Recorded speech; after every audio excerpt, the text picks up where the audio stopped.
power never falls by accident. It falls because someone somewhere finally decides that silence has lasted long enough. And that day, the silence broke. For almost a year after the first whispers, the Senate House looked clean on the outside. No trending hashtags, no leaked videos, no late-night messages causing a stir. I returned to my seat in the plenary hall, dressed in a tailored agbada, with a smile I had practiced for hours. I played the part. Katasha sat in her usual seat, her veil perfectly placed, her eyes looking somewhere far away. Senator Mrs. Ngozi Nyoku chaired her committee with the same sharp confidence, her tongue just as cutting as before. And the Senate President, he continued to rule quietly, efficiently, looking completely untouchable. To the entire country, it seemed like the storm had passed. But storms don't just disappear, they gather strength, and they wait for the perfect moment to strike. That moment came on a quiet Tuesday morning. At exactly 10 a.m., the State House press corps was summoned for an emergency briefing. This was unusual. No aides were present, and there was no advance notice. The president himself walked in, and he walked in alone. He wasn't smiling. He stepped up to the podium, looked directly into the cameras, and began to speak.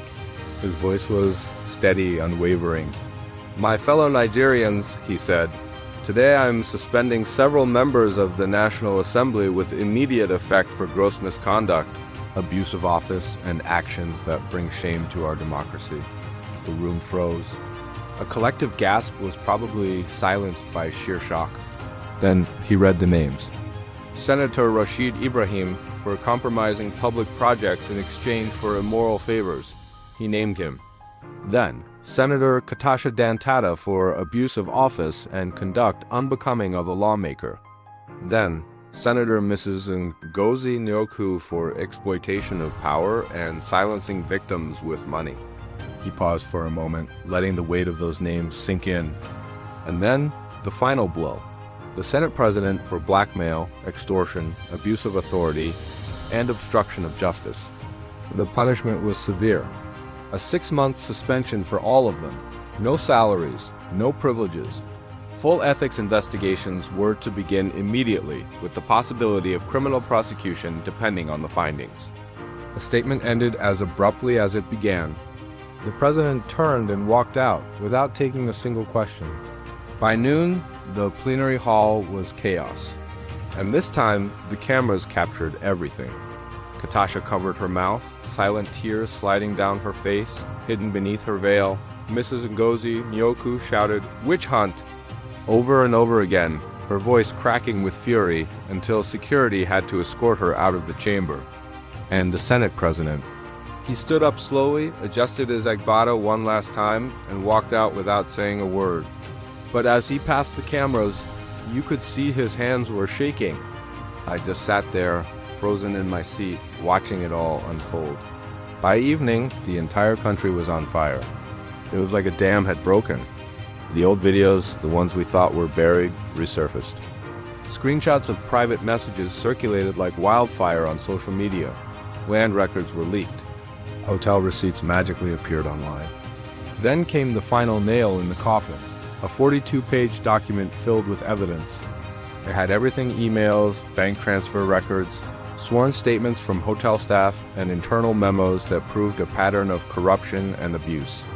Even the attack on my wife was mentioned, not with specific names, but with enough detail that anyone paying attention knew exactly who was responsible.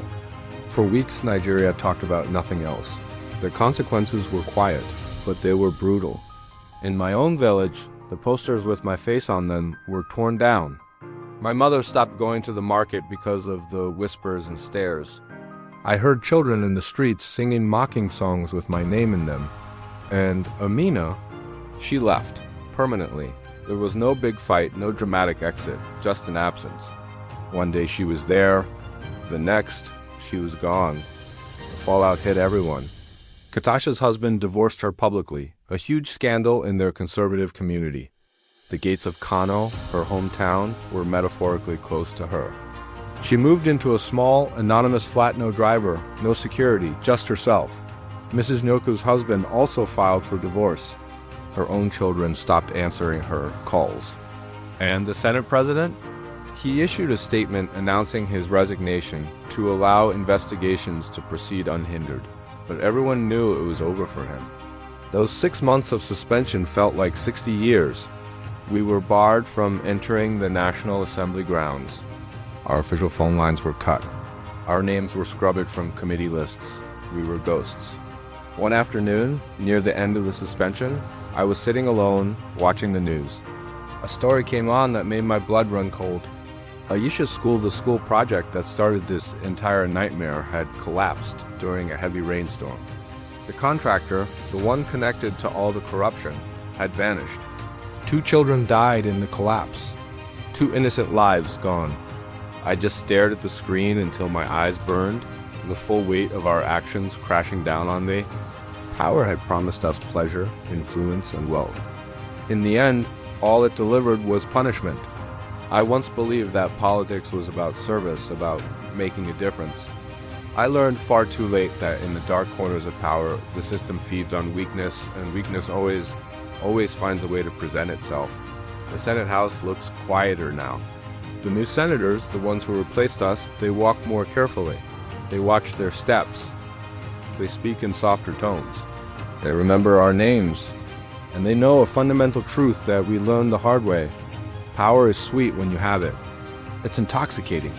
But when it falls, it never falls alone. It pulls down everything and everyone with it. That is the real story here. It's not about the scandal. It's not about the desire or the drama. It's about the cost. The terrible, irreversible cost. So now, I have to ask you, thinking about this as if it were real life, was the president's action too harsh, or was it not nearly harsh enough? Who do you think was the most guilty in all of this? And maybe the most difficult question, should forgiveness ever follow this kind of abuse of power? And finally, if you were in my shoes, would you have done things differently? Would you have survived? Because in the corridors of power, not just in Nigeria, but everywhere, the roof can fall on anyone at any time. Thanks for watching. Don't forget to like, share, and subscribe for more stories that make you think. See you next time.